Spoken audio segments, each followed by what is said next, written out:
Hello and welcome to Wisdom and Productivity, the podcast of Dr. Efraín Martinez. I am a principal in search of wisdom. I have found productivity to be a great tool for success. Today I have the great and distinguished honor of having with me Justin Brown, who is the Director of Diversity, Equity, and Inclusion in Downingtown Area School District in Pennsylvania. Justin Brown, who are you? Hi, good morning, and thank you for having me on. Wonderful intro. My name is Justin Brown, as you stated, Director of Diversity, Equity, Inclusion.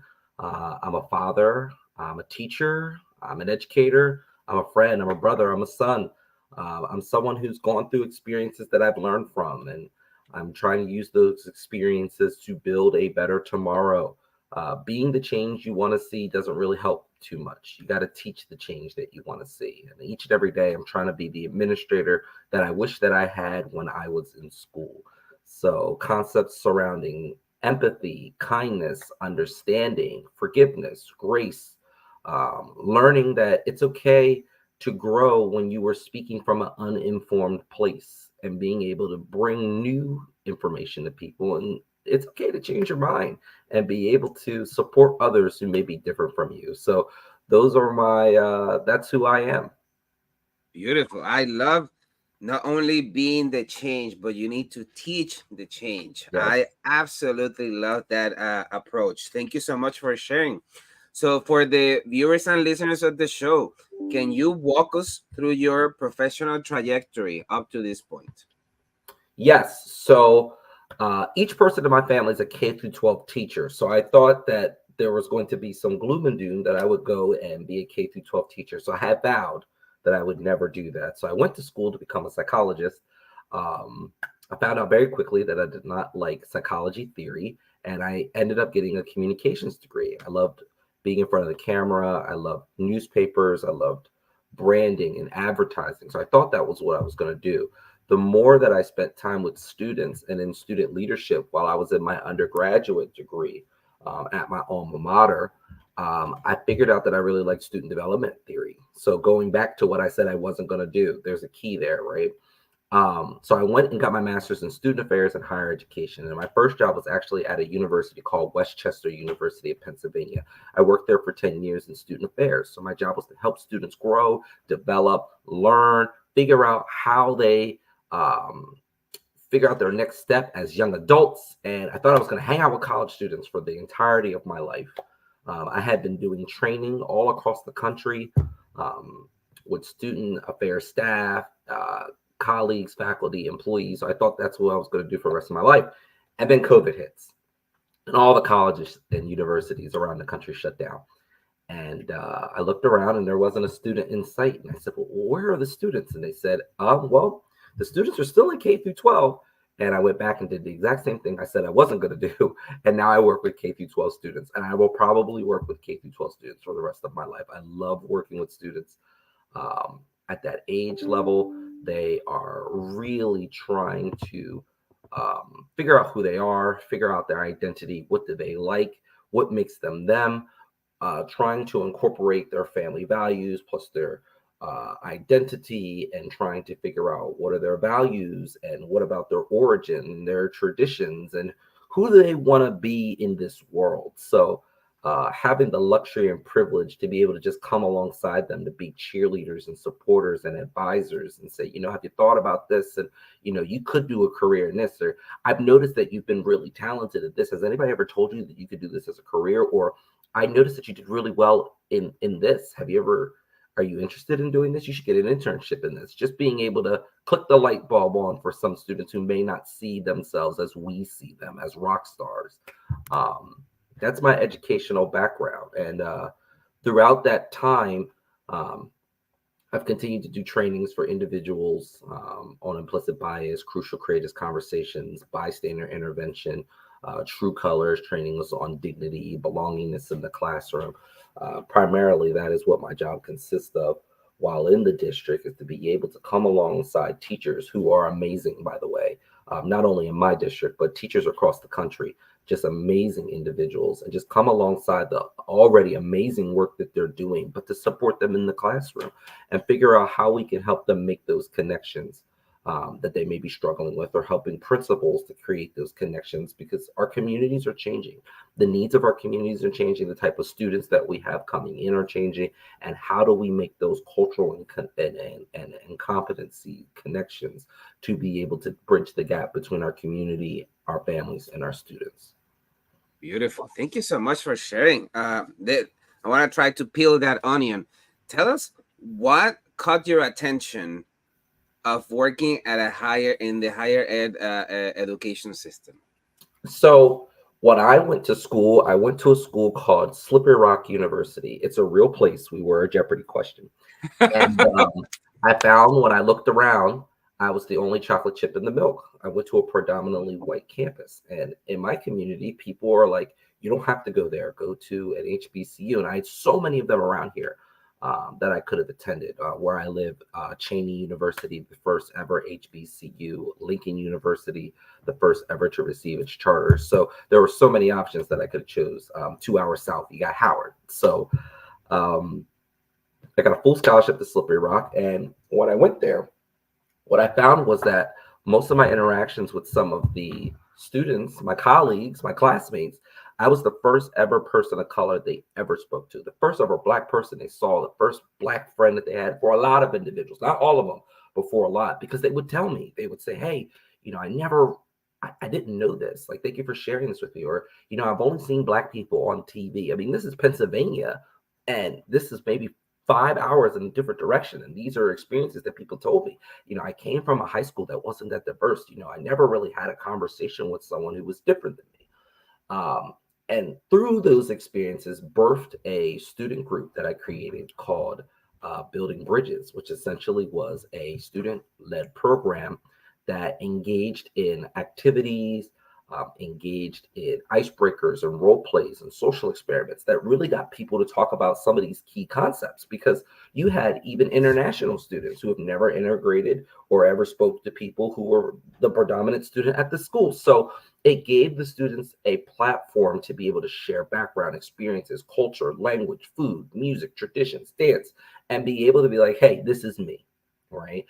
We started in a classroom, broke the fire code, got into a bigger hall, broke the fire code, got an auditorium, broke the fire code. And the last place, the biggest venue that they could hold us, was in the Alumni Center, which held about 200 chairs for us to have all of our students in there to host these sessions. They happened every Tuesday.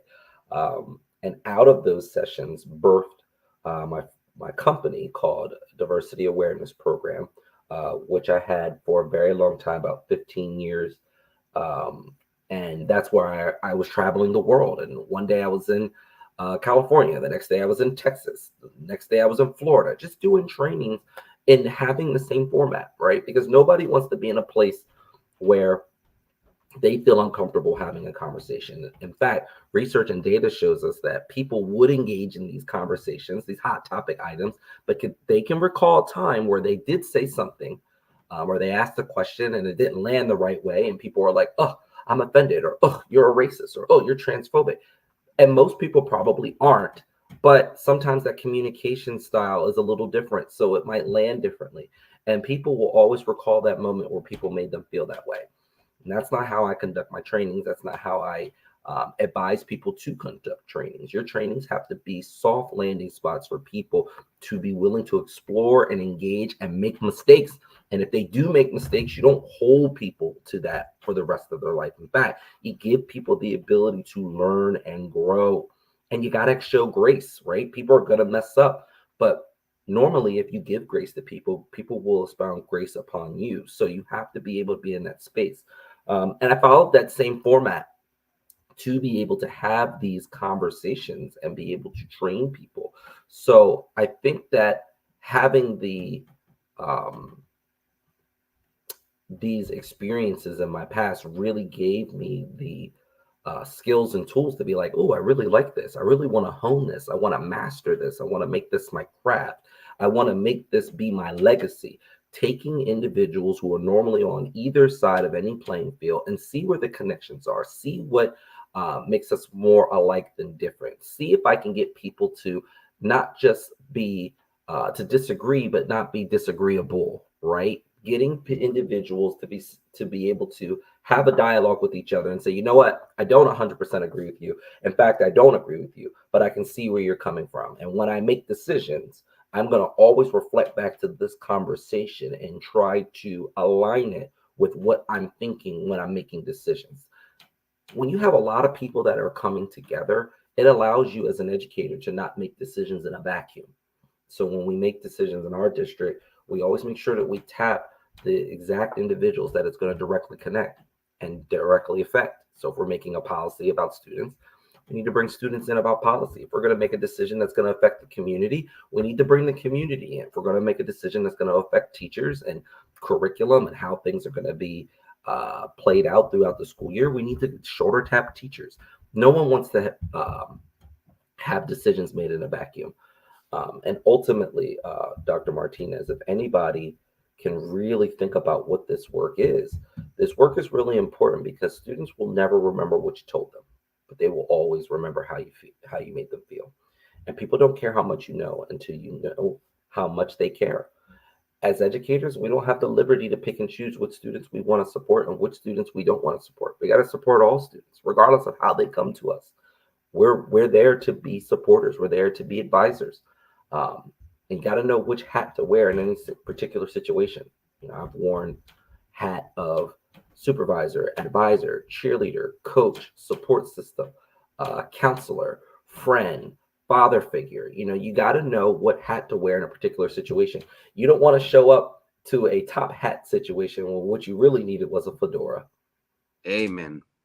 Amen. I love this approach, and I can perceive the gradual process of getting involved in this important work from being in a university where you were one of the few into integrating people into making it into a career, the higher education of educating. So when you transition from the higher ed world to a school district world, what lessons do you learn? What caught your attention? Because it's a different What? environment, it's a Oh my different God. clientele.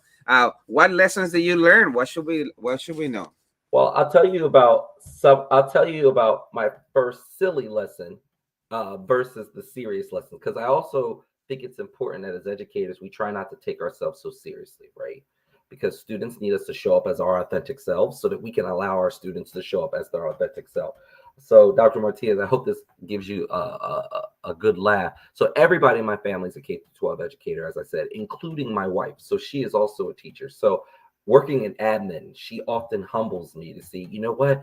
You're just like an admin. And I'm like, no, no, no, no. I'm trying to be a different administrator. I want to be one that's hands-on, that people feel comfortable and supported and going to talk to. I don't want to feel like I'm working in this isolated castle where people can't reach me. No, I want to be relatable and I want to be reachable. One of the first lessons I learned very quickly was um, when elementary students come up and try to give you a hug, you give them a hug back, right? Because in college, universities, you don't touch students. You're like, oh, nope, that's not a Mhm. thing. And I would go do presentations or read books to kids and try to get them excited about showing kindness and creating spaces that are inclusive. And I would do games and activities and icebreakers for kids just so they got to know their classmates and they would have so much fun. And when it was over, they would say, goodbye, Mr. Brown. And they would give me hugs and I would go, oh, and people are like, what are you doing?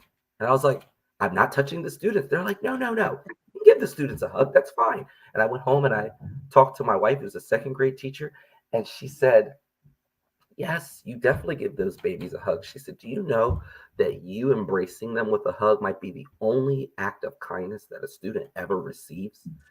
And and for someone who has had all of this training, all of this education, all of these years, right, of student development theory, there were things that I missed. And that's what I try to get to tell other people. You can't take yourself too seriously. It doesn't matter how trained you are. There are things that you don't know that you don't know. And there are things that people can give you that might not be in your field, or things that people can come alongside of you and say, hey, you need to recognize that. That is so different. And that was one of the most simple, low hanging fruit that I didn't learn.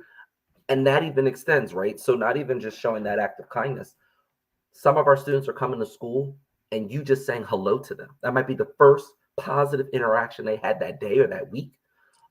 Sometimes when you put a fire in a student, like trying to encourage them and trying to give them words of wisdom, that might be the only instruction that an adult ever just poured into a student.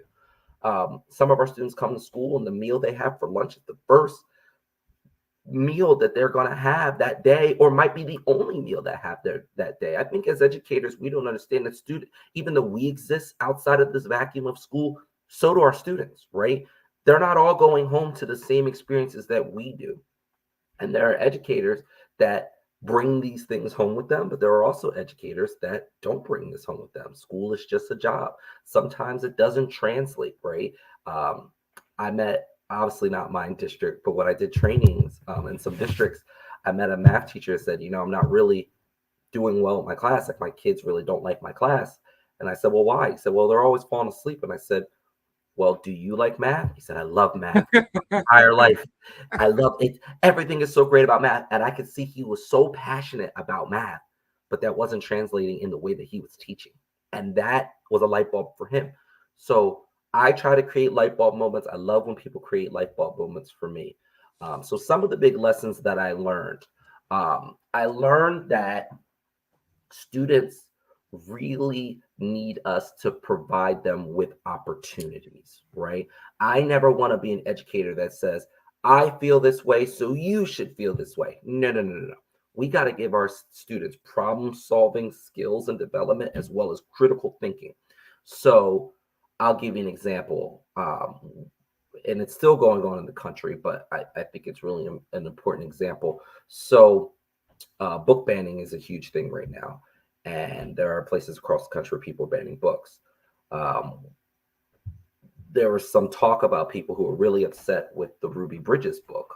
And people were saying, well, maybe you all should ban that book. It's not a good book. And instead of saying, well, I don't think it should be banned, I said, well, that's interesting that we all think this way. Why don't we go to the source? So we invited Ruby Bridges to our district to speak to our students. And our students had a one-on-one interaction with Ruby Bridges. Wow. I didn't want to say, no, Ruby Bridges is great. You should listen to her because she's a real life historian, often referred to as the daughter of the civil rights movement. No, why don't you have this experience for yourself? There's a lot going on overseas right now, the war in Gaza, and both sides want to still be heard and want to be listened to. You can't pick and choose what side you want to be on. As an educator, I got to support both sides of my students. So you have the students meet with each other, right? And what I found out was that both sides of the students were like, yep, I have cultural and religious ties to this area, Mr. Brown. But like, I'm cool with those students. And it was so like mind blowing that the students were like, no, no, no, we're cool. No, everything's fine. Like, we understand what implications this has overseas, but for our community, we're going to look out for each other, right? We're going to make sure that each other feels like we are wanted, that we belong. It doesn't matter what our lived background is, our lived experience, or how we choose to identify. We're going to look out for each other. And for me, if there's no issues that are in the school that are directly affecting the students, directly affecting their instruction, and if the students are saying, hey, Mr. Brown, we're good, right? That's good for me. Outside forces want to see people be divided. Outside groups that have their own agendas want to come in and do all these things. And for me, it's important for individuals to be able to have programming, to have events and initiatives that really allow people to connect. We're losing our Holocaust survivors due to age. I mean, COVID really took a lot of them out of here, but there are a few that are still living. We have a Holocaust survivor coming in our district tomorrow. What a wonderful way for students to be able to see history right in front of them, right? You have someone saying, no, I lived through this. This was my lived experience. Come and ask me questions. And the students will be able to directly interact with that survivor. It makes learning fun. We live out in the Philadelphia area. So a lot of our students and teachers and families are Philadelphia Eagles fans. So even for people that are like, I don't like these topics, they make me upset. I feel very strongly about this, and here's why. I try to get parents to understand and teachers to understand it's not about creating the next generations of students who think one way. No, no, no, no. We're not here to indoctrinate. If we were going to indoctrinate kids, we would indoctrinate them to pee in the urinal correctly and not on the walls. We would indoctrinate kids to show up to school each and every day, not have attendance issues. We would indoctrinate students to not skip class. We would indoctrinate some of our young men to make sure they shower each and every day. Like, these are some of the things we would indoctrinate our kids, not in their thought processes. So you got to be able to shoulder tap people who are going to have an impact. I can come to school each and every day and say, show kindness, show respect, and look out for your fellow classmate. For a lot of students, that'll land on them. One of the programs we did this year was with Brandon Graham from the Philadelphia Eagles, Philadelphia legend. And he came out and said, show respect, show kindness, and look out for your other classmates. And everybody was like, oh, yes, what a concept. Yes. And they loved it because there's an equity issue here, right? Unless you have a lot of money, you're probably not going to go to a Philadelphia Eagles game because the tickets are very expensive. So now someone that you never thought that you could see is now in your community and interacting with you and is saying the same things that your teachers are saying, that your principals are saying, that other educators are saying, that your parents are saying about the concepts of kindness, respect, understanding, empathy, grace. All of these things now start to connect, right? So these lessons that I learned in K through 12 is you got to be able to provide opportunities for people to come to their own inclusion, to come to their own conclusions, right? I'm not a director that says, hey, do what I say. No, I want a model behavior that I want to see. If I'm going to tell teachers to make intentional relationships with students, then I got to get out of my office and go make intentional relationships with students. I often don't like emailing parents back. I'll call them, right? I want them to hear the sincerity in my voice. I want them to know that there is an actual person on this other side of the phone. And in fact, I will invite parents to come to my office and meet with me personally if there's an issue. I often use the phrase, I'm not a diva. Call me, email me. I'm available to you. I live in this community just like you do. So when I'm not working, you might see me in a grocery store. You might see me at the cleaners. You might see me at Burger King. Like, you'll see me. And I'll see students, Dr. Martinez, when I'm out and about. Like, I'll be eating with my family at like Chick-fil-A or something, and a student will come up to me, hi, Mr. Brown, and come up and give me a big hug. And I will make sure that I have the best reaction. It is so good to see you. How's your weekend going? Is this your family? Hi. Those interactions are life-changing for families and students that sometimes view education as this very adversarial entity. It shouldn't be. We should be working alongside parents to support what they're doing at home. What we're doing is to help make the best student, best human being, to be able to go out into the real world and use the tools that we gave them to be successful. If our students are graduating, when they complete our courses and they don't have a plan that includes entrepreneurship or employment or education or enlistment, those are the 4 E's. Those are any wonderful careers that someone can do, right? Those are secure plans. I don't care if you go to college. Have a trade. I don't care if you do a trade. Start a business. I don't care if you're starting a business. Go to the armed forces, right? Employment, education, enlistment, and education or entrepreneurship, right? The 4 E's. If our students leave our institution of K through 12 and they don't have a plan, we failed them. We did not set them up with the tools for success. We did not set them up to go out and be productive citizens in the world. And that's on us. So it's not about us putting all the responsibility on students. We got responsibilities too. We have promises that we need to be able to fulfill to have an impact in these students' life. And you got to watch your intent. Your intent is not about you. And I know a lot of people that come to work and think it's about them. It's not about you, right? And I say it to myself all the time. It's not about you. I don't care how the work gets done. Let's just make sure that it gets done. Imagine how much work we could get done if we didn't need the accolades or we didn't need the applause, right? Or how much work we could get done if I didn't need the credit. How many things we could get done that would positively have an impact on students. So these are just some of the lessons I've learned in K-12. Definitely light year jump and difference than being in higher ed.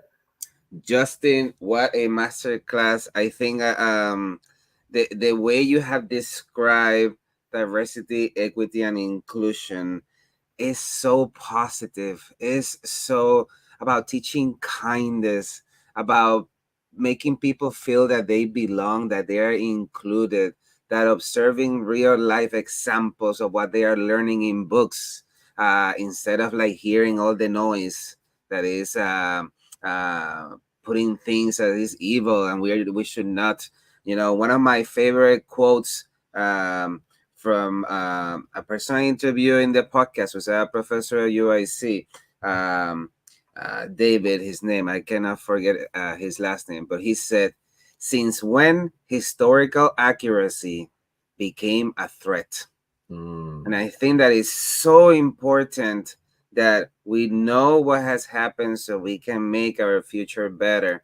And in the way that you describe it, it makes me feel why not every district has a director of diversity, equity, and inclusion, because we just make human beings be better so they can do better in life, in a most just and fair and kind society.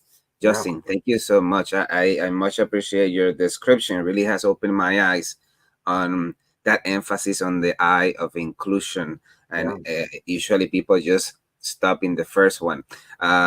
Thank you so much. So let's talk about, Justin, lessons learned. Like in Back to the Future, if you could Okay. go back to any position you have held in the past, what would the Justin of today tell the Justin of back then? What would I tell my past self? Um, you know what? I would tell myself what I tell my students, but I would live by it and not just say it as a line. But anything that's for you is going to be for you. The stars will align, and you will always be in a place that you were always meant to be. Um, I think a lot of our students can be really stressed about, well, what if I don't get an A in this course? And what if I don't pass? And what if I don't get into the school I'm supposed to? What if this major doesn't accept me? And yes, all of those things are possible. And those things are really, really um, strong realities for a lot of our students. But it should not be such a strong reality that it affects your mental health. And mental health in our teens is honestly being overlooked. They are overly stressed. They are overly medicated. They are deprived of sleep because they are involved in so much. I think society, social media, and families say more, more, more, more. And students are smart and they're not going to say, oh, no, I'm not going to give more. They will. They are obliged to please and obliged to complete the goal. So they will do more and more and more. They're not paying attention to their health. They're not paying attention to what they're eating. They're not paying attention to their body when their body's saying, no, slow down, take some mental time, turn the phone off, take some time to rest, take some time to reflect, go do something that can turn your mind off, like going for a run, listening to some music, reading a book. I think there's a big competition here. I mean, when students, I mean, adults do the same thing. We look on social media and we see the next person who's thinner, or the person that has all the cars. Well, how come I don't have that? Well, that person looks like they're living a better life than I am. In fact, these people on social media will say, you know what, I'm making 10 million a year. How come you aren't making 10 million a year? Here are the 10 steps. And when you see enough of those messages, you can start to internalize them and feel like you're not good enough. I have students tell me, well, such and such celebrity, they do this. And I say, that's not real, right? Social media is not a real place. Well, all of these students did. I said, these students have the same insecurities and worries that you have. It's just that you're showing up being authentic, being like, hey, here's my anxiety. Here are things I fear. Here are things that I'm worried about. And they're just not.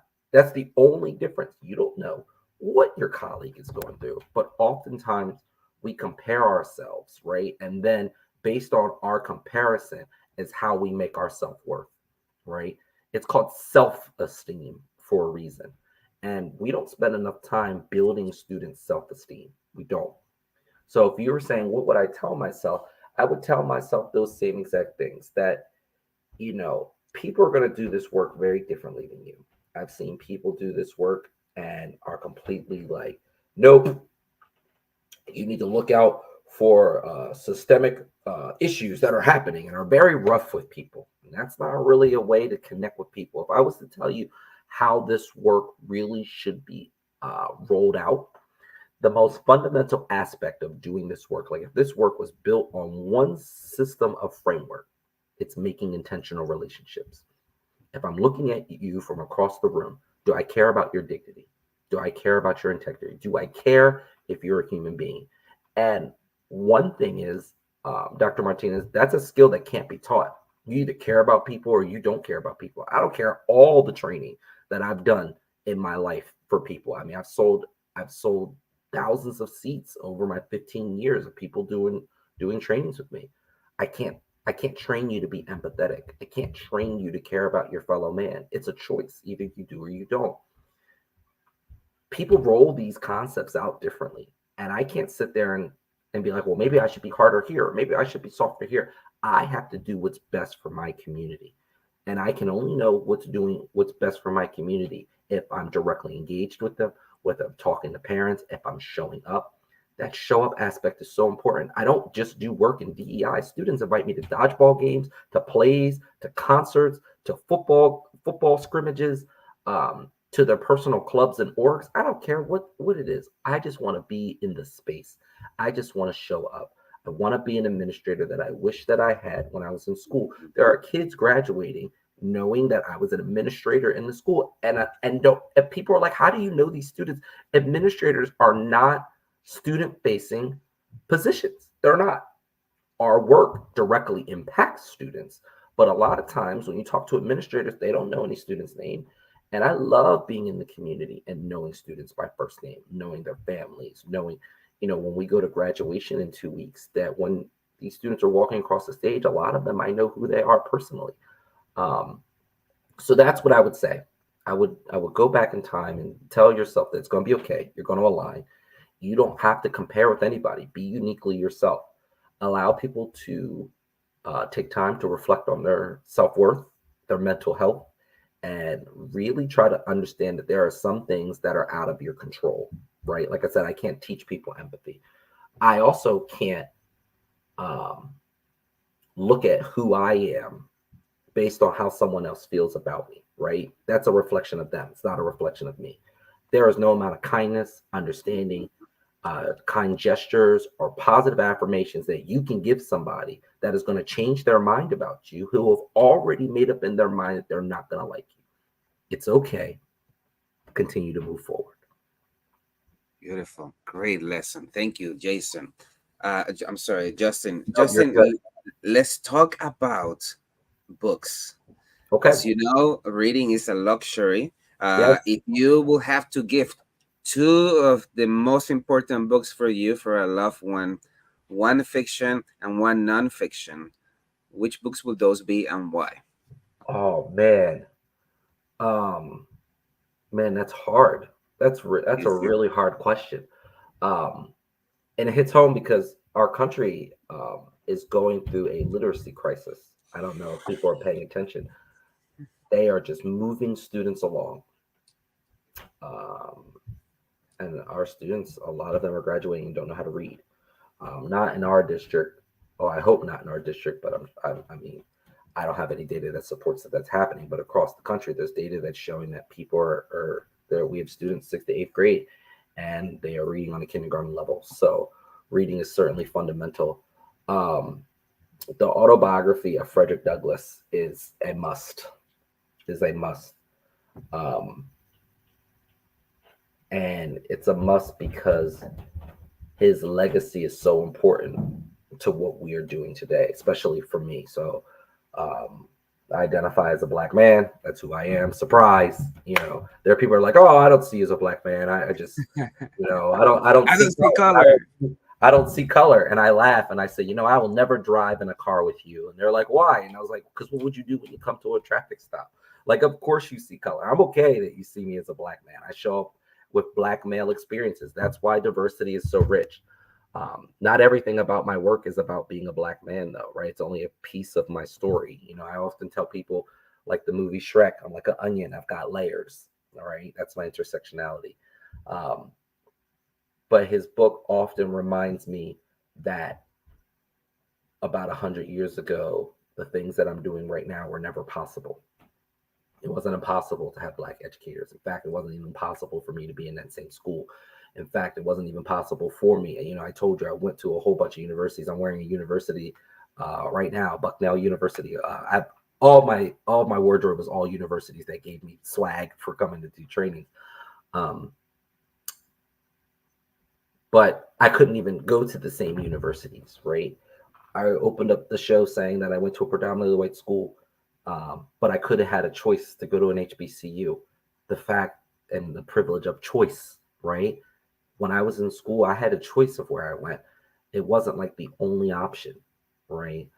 He talks about all of these things that he could not do, and he still was able to persevere and still be able to accomplish things at the highest level. In fact, the last speech that he gave was at Westchester University. They actually have a statue in the exact same place where he stood and gave his last speech in Pennsylvania. Um, he was an abolitionist.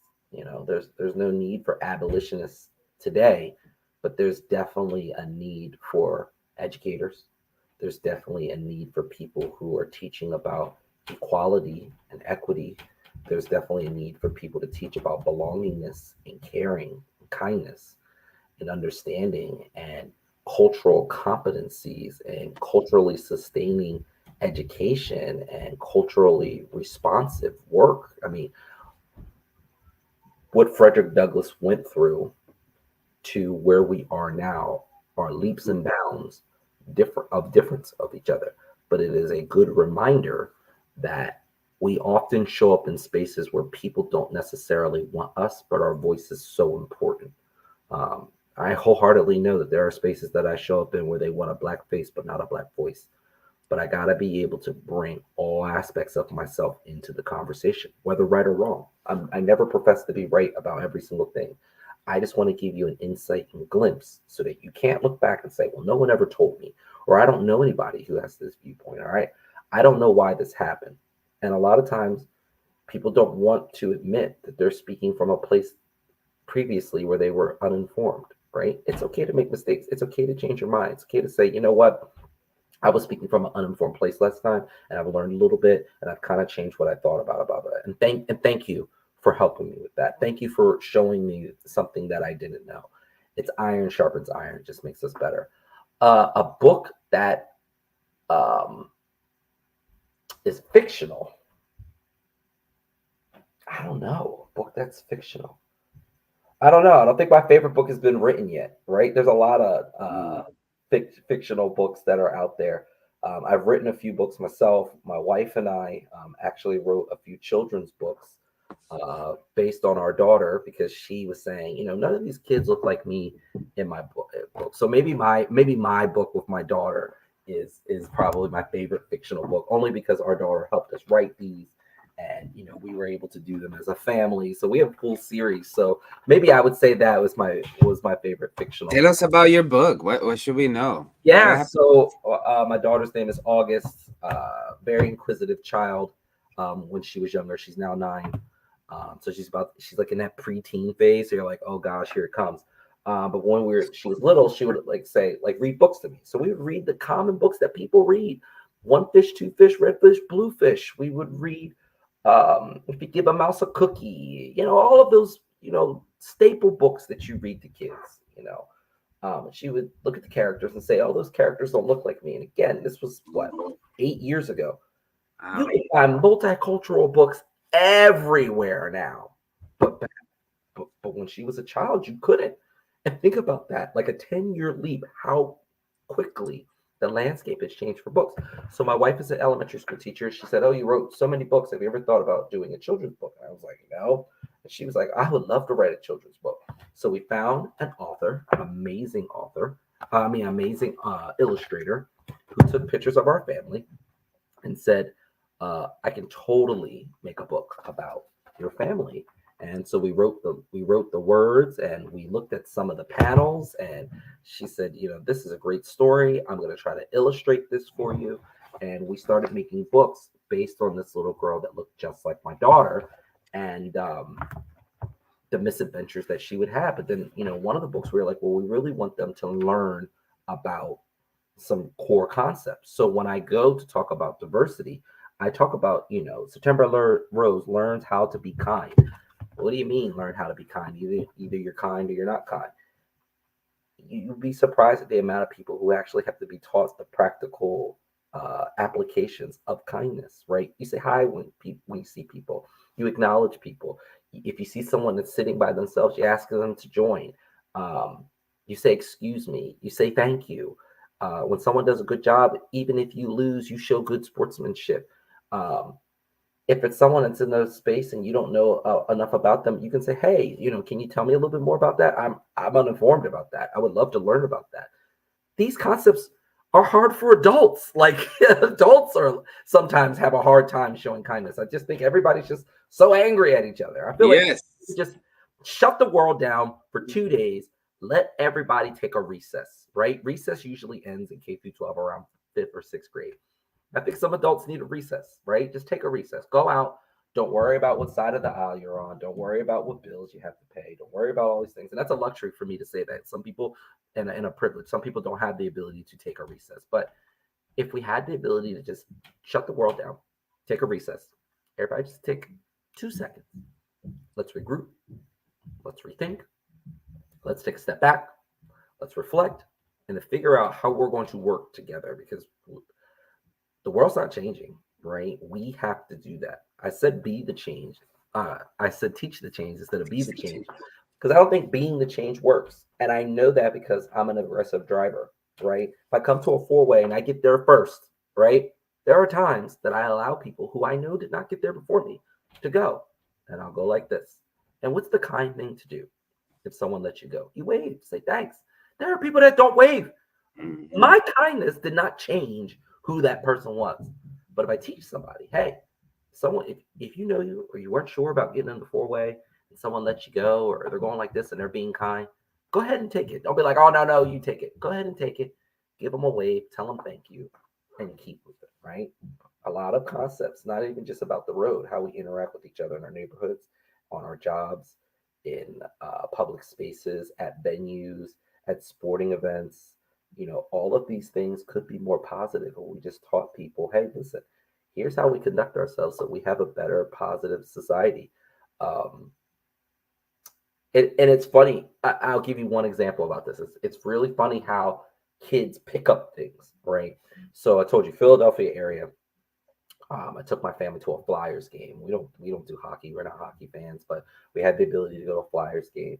And I remember they were playing the Pittsburgh Penguins, and there was the whole stadium is obviously Flyers, so it's orange, white, and black.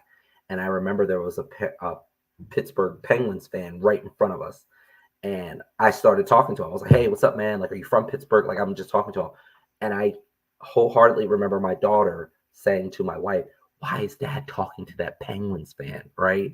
There was a piece of my heart that was so proud, like, yeah. But then there was a piece of me that was like, there's nothing wrong with this person. He's just cheering on another team, right?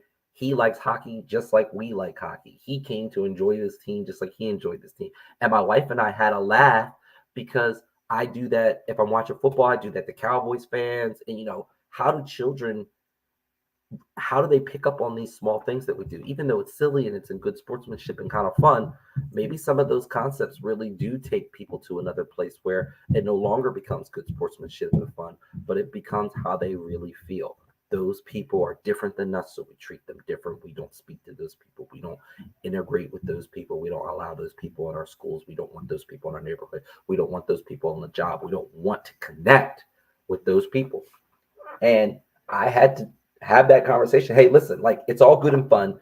Have fun with it, but don't take it too seriously. It's just a game, right?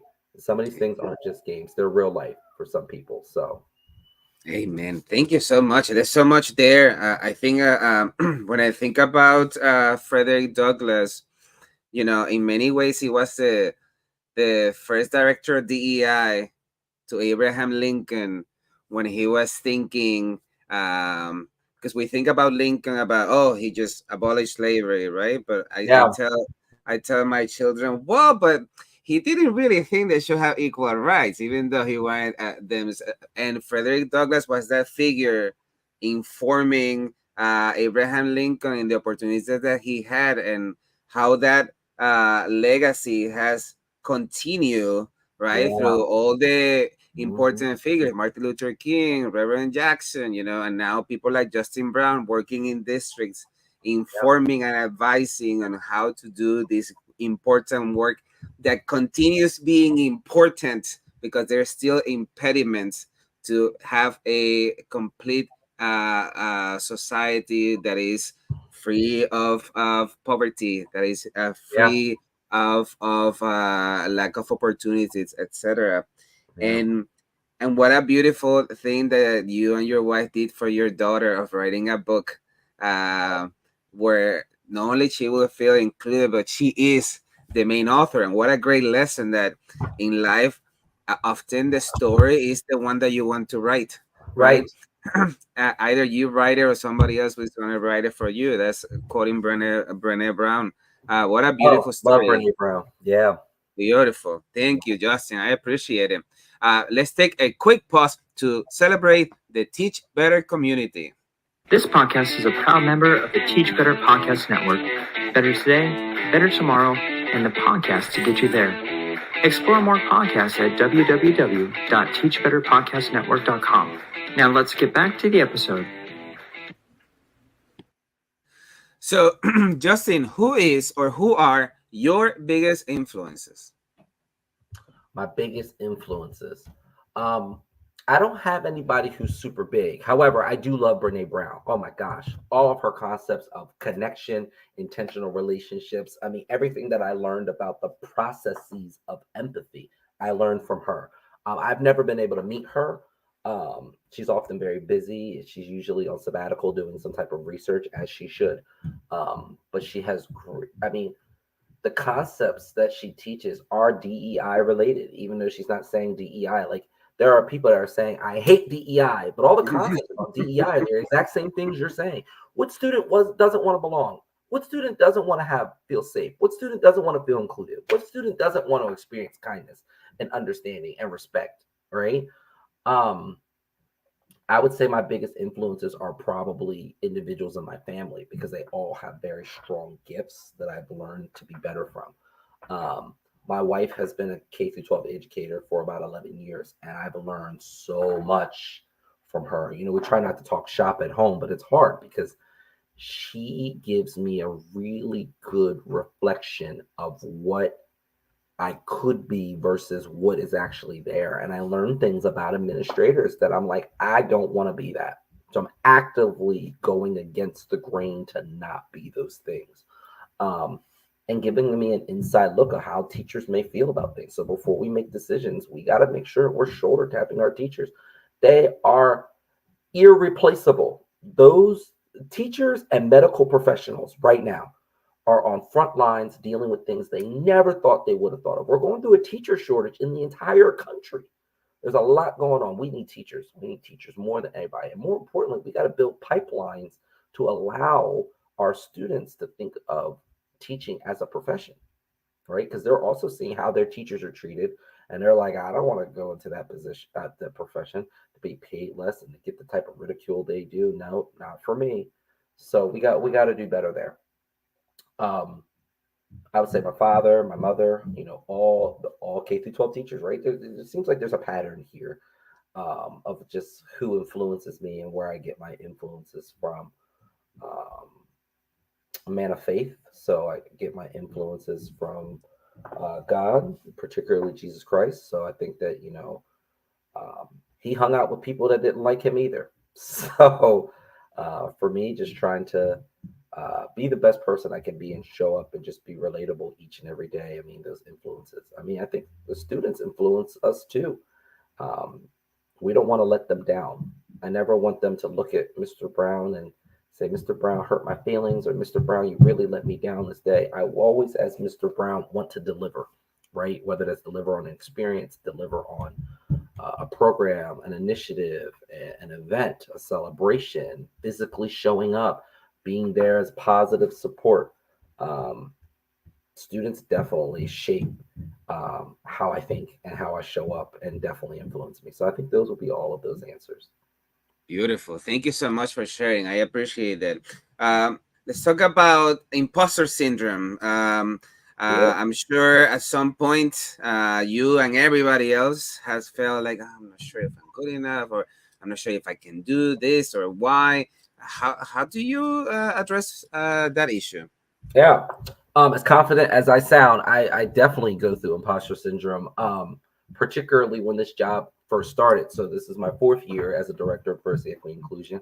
All of these positions sort of popped up when the country had its racial awakening after the murder of George Floyd.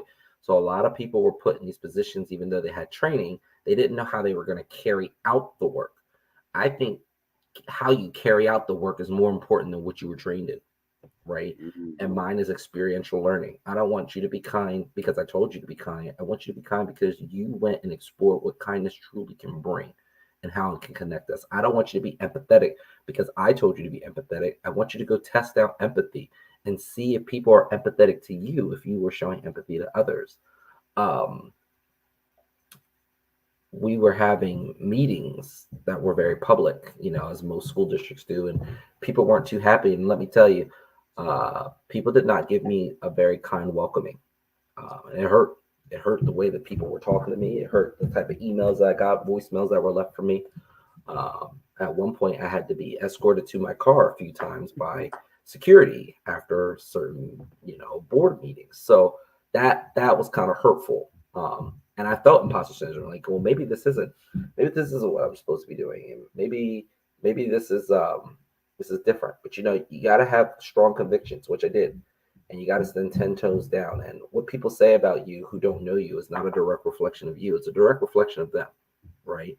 And you have to be able to understand that you're having an impact that's going to positively affect people for the rest of their lives. I hope these lessons of grace, understanding, respect, knowing that there are other people who think differently than you. And guess what? Acceptance doesn't equal agreement, right?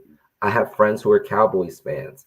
I don't agree with that at all, but I can accept that they're Cowboys fans, right? Um, you got to be able to be relational, not right. I feel like it's so important to be relational. You don't have to be right about everything. I'm not right about everything, but I'm not going to degrade you and put you down and make you feel like you're less than, even though we didn't decide on what I thought was the right course of direction. So I think that imposter syndrome comes when you allow people's opinions and your insecurities to sit down for a cup of coffee, and I try not to do that. I wouldn't take it. I wouldn't take criticism from someone I wouldn't go to for advice. So you really got to be able to put things in their place. And just because someone says something about you doesn't make it true. And what's more important is what you say about yourself. What's more important is you working to be the best version of yourself and really trying to not allow those thoughts to creep into how you do your work. And I don't do that. If someone said something that hurt my feelings, it hurt it for 2 seconds, and then we're moving on, right? Oh, that wasn't a nice comment. That hurt. Okay, let me move forward. And those are still the same people I say hi to whenever I see them out in public. So it's like, you just got to do what you got to do. You got to keep moving forward, and they don't, they don't, they don't get to tell you what your worth is. You decide, and you get to make a decision of what your worth is. I would like to think that I'm of worth. I would like to think that I'm worthy. So, Amen. we continue to have impactful sessions with students, and you keep moving forward. Beautiful, especially in this world of social media where our children get so influenced by what they see, Yeah. and they define often their worth based on what they are seeing or listening in a video or song. I appreciate that. Thank you so much. Justin, let's talk about productivity. As you know, being successful includes being on top of our productivity, but this means different things for different people. How Yeah. do you get organized to ensure that all these beautiful things happen? How do I get organized to keep all these things in check? Well, people laugh at me, and I don't care. if you're watching this, I don't care. This is how I stay organized. I have a hard copy agenda and schedule, right? It's color coded. I don't rely just on phone things, right? On phones. Um, there's a secret reason, and I will say this because I'm not ashamed of it. If you strictly rely on this schedule that's on your phone, people can always hold you accountable to what they want you to do. Someone will be like, oh, I need you to be a part of this. And I say, oh, I don't have my agenda on me. Let me get back to you about a time. Not like, oh, just check your calendar, see if you're free. Because if you're free, you have to commit to this right now. I don't want to live like that. Let me have a choice of whether or not I want to be a part of this or whether or not I can attend this. So I think it's a good checks and balance. But definitely making sure that you're planning what's best for people, but not at your own detriment. I really try to make time for my family each and every night. It's hard. There are times where mom is the biggest superhero. I think she keeps me straight on what needs to be done and not done. But everything has a checks and balance. Who cares if you worked this hard? There's no award for it. Hey, I worked 10 hours more than I was supposed to that day. There's no award for that. And time is the undefeated champion of the world. Once you lose it, you cannot get it back. It is not a renewable resource. So you have to use your time wisely. I felt like we used our time during this show very wisely. Absolutely, absolutely. Let's talk about email calendar. How does that look like in your world? Email calendar. I use Outlook. Everything to a T. I know what my day is planned out to be and what it's not. Oftentimes that changes. When you work in a job like mine, you think everything's going to go well, and oop, a situation happened over here. Oop, a staff member said something, or oop, a student went and did something. So it's like it's up for grabs each and every day of how things look. I think if my calendar went exactly 100% how it was supposed to, I'd probably look around at things a little bit weird. But no, to a T. I tell people put things on my calendar. I'll tell people, hey, let's have a Zoom meeting. Let's throw a Zoom meeting up on the calendar, and that's how I operate. Beautiful. And what about, do you have a to-do list Yes. or how do you organize your projects? How does Yes. that look? Well, I use the summer to plan. So administrators still work 12 years. And I think that's the most fun, being in the laboratory and being like, okay, it's Hispanic Heritage Month in September. How many programs do we want to have? In my district, we have 16 schools. So I'm like, okay, what school wants to have this? And how do we do this celebration? How do we highlight this holiday? How do we look at important historical figures? So I really like being in the lab and like planning out what I'm doing. I'm still a Post-it note person. I will write things on a Post-it note and stick it somewhere until I complete what I need to complete. Yeah, I think all of those things are important. But yeah, I keep everything in my agenda. That's how I knock things off. I'm a checklist So person. are you a note taker? I Do do. you take notes in your device or do you just like, how does it look like? No, I take notes and then I email them to all the people that were involved. So I say, hey, I just wanted to recap what we talked about today. So no one can say, oh, I don't remember when we said that. No. Check that email. It's there. I guarantee you it's there. We talked about it. Documentation is so important because if you didn't document it, it didn't happen. I see. What, and if any, do you have any mindful activities that you do in order to distress or health wise? What do you do? Health wise, I could be better. I think I'm on the run so much that I count that as running, but it's not. You have to intentionally make sure that you're doing time to exercise. I enjoy a funny show. TV is probably my funniest thing. I like reruns of shows that you can just pick up wherever you're. Any favorite shows that you watch? I think How I Met Your Mother is such a funny and creative show. The way that they were able to tell a past, present, and future story, and it all just lined up. I don't like the last season, like most people will probably tell you if you haven't seen it, and I won't spoil it for you. I just think the writing was very intelligent. I felt like it was very lighthearted. I feel like there were episodes that were very serious. I think it's a coming of age of an adult. I think the characters are around the same age that I am right now. So it was like, I just think that no matter where you pick it up, it's just a funny show. But I enjoy an occasional comedy. So I'll watch a movie that'll make me laugh, something that was in the past and is in the future, just funny things. But I think just spending time with family is a good time to really just regroup, talk about how everybody's day is going. I have another daughter too. She's 2-year-old. So just being present. that present piece is really, really important. So just taking time with family. And I think when you can eat the right things, try to. It's a lot of food that is just so good that is not good for you. So For sure. there's a For sure. balance. There's Beautiful. a balance. Awesome. And can we take a second to talk about the important topic of beards? I Yes. admire that beard that you have Oh, there. thank you. I It's just been recently shaved mine because I made an accident, and I greatly regret it. okay. Can you tell us about your trajectory with beards? Listen, and this one's actually shaved down a little bit. You know, when I get my hair cut in its full totality, I try to take it down just a little bit. My beard journey's probably started about a year ago. It's a process. Like if you do not have facial hair, it's a process. You have to open up those pores and put the minerals in and the beard oil and consistently keep it moisturized and brushed. And you got to activate these follicles in your face and like keep it organized. It's a journey. You see those ads online about beards and beard growth. It's a multi-billion-dollar industry, and I can understand. If I shaved it, I probably would look anywhere between 5 to 7 years younger. I'd probably look like a little kid. So my wife is calling me Jorge because he doesn't recognize me. That's hilarious. So I think that I mean, I personally feel this way. Other people might not feel this way. I think it gives you a certain level of prestige and authority when you have a beard. So I just try to make sure that I keep it nice, that it's not crazy or overtaking my life, but just big enough that people say, "Oh, I like your beard." People often comment on it too. I think when you keep it nice, people comment and say nice things about it. So it's been a journey. It's been a fun journey. I don't think I'll ever shave it. And Beautiful.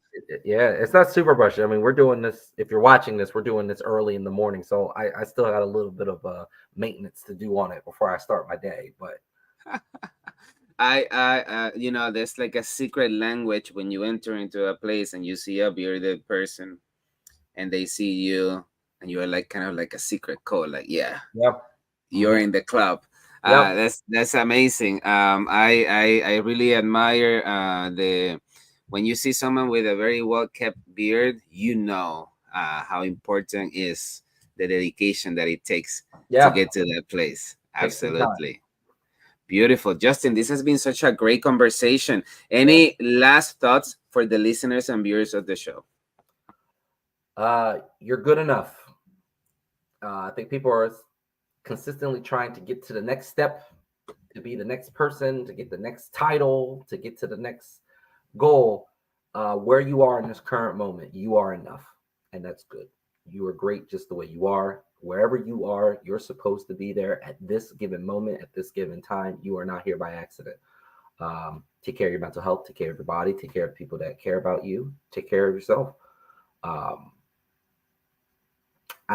think I gave a lot of like antidotes and gems throughout the show, so I don't have anything that's like the conclusion or best hitter. But man, we're just living in a time where like tomorrow's just not promised, and I just do not want to look back and be like, I spent all this time doing all of these things I didn't want to do instead of just living life.